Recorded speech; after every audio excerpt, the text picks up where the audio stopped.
क्या आप जानते हैं तारीख में एक ऐसी सल्तनत भी थी जहां गुलाम सिपाही बादशाह बन गए?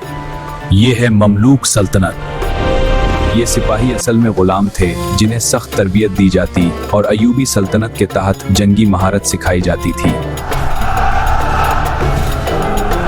1250 में उन्होंने मिस्र में इक्तिदार संभाला और ममलूक सल्तनत कायम की।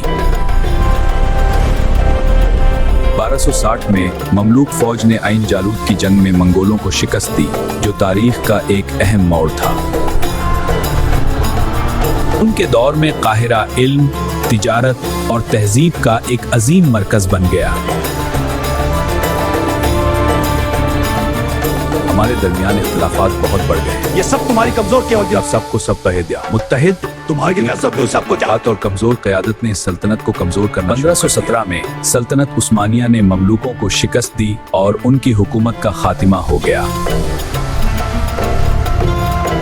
ममलूक गुलाम से हुक्रान बनने तक ये कहानी ताकत, अज़्म और हैरान कुन तगयीर की मिसाल है।